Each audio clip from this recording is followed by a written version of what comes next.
Bonsoir, ce soir spécial analyse CAC 40 et Japon. Alors avant d'attaquer ceci, on va commencer par le calendrier économique. Alors demain, 3h30, on aura l'IPC en Chine. À 8h, on aura la balance commerciale en Allemagne. À 9h, on aura un discours de Draghi. Je ne connais pas la teneur de ce discours, donc on sera méfiant à 9h. C'est tout ce que nous avons comme information de qualité. Donc on va faire vraiment place à l'analyse technique puisqu'à 9h on saura où on en est. Alors maintenant je vais commencer par le CAC 40. Alors le CAC 40, vous le voyez, donc j'ai réactualisé hier, je vous l'avais dit, l'oblique, donc le barrage que l'on voit depuis quelques temps. Maintenant nous avons réactualiser le PTI journalier et le PTI hebdo puisqu'il y avait quelques petits points de décalage. On voit qu'actuellement on est appuyé sur la moyenne mobile 10 à 4451. On est en train de la tester à 20h32. On a échoué au contact du PTI journalier qui se trouve à 4475. Et donc de ce fait, on consolide. On essaie de se préserver de la MM10 de façon à se donner une éventuelle impulsion en open des marchés demain.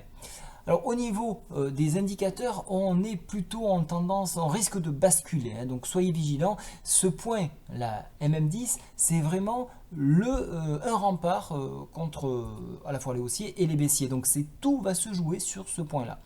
Donc si on arrive à préserver les 4451 d'ici ce soir, à ce moment-là, on aura un retour 4466 direction 4475. Bien évidemment, il y a toujours cette incertitude avec Draghi. On sait qu'on a un horizon de 15 jours avec le Brexit, donc le marché va être attentéiste et donc on risque d'avoir quelque chose d'assez mou.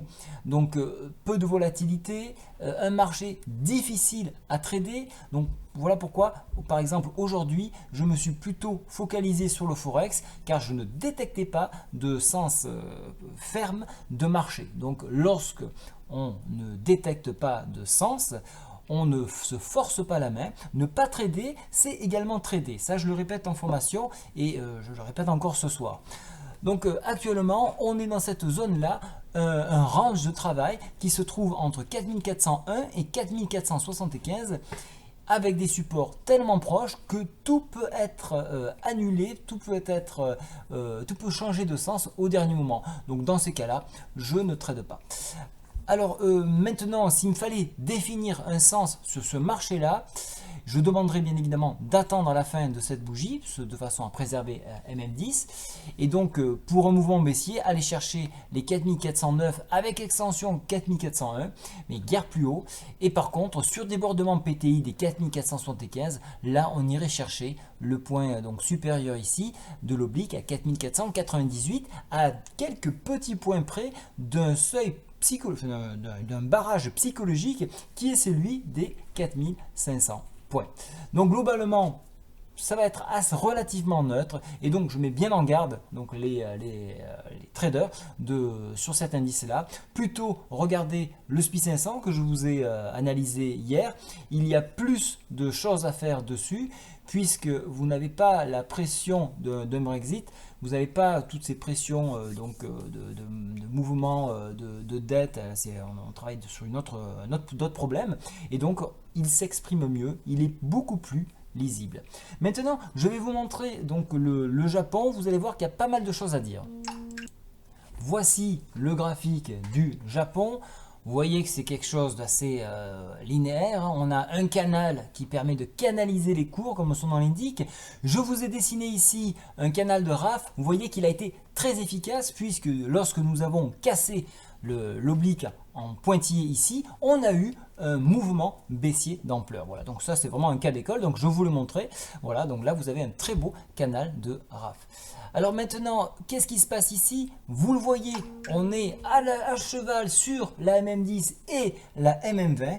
Et donc là, on est en test, encore une fois, à la fois comprimé par une résistance à 16 787 qui permettrait un débordement sur les 17 100 34 points qui correspond au haut de cette Bollinger.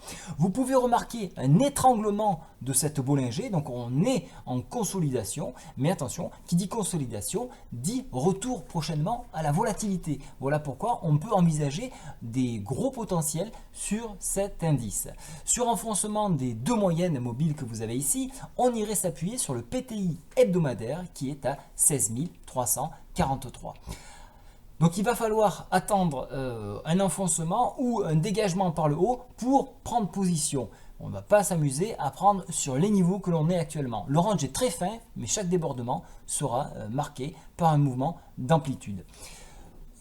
Au niveau des indicateurs, on est relativement neutre, donc on va plutôt regarder graphiquement ce que je vous ai montré. Donc on va plutôt se fier sur ces supports-là, sur ces résistances-là, qui devraient être très pertinentes demain.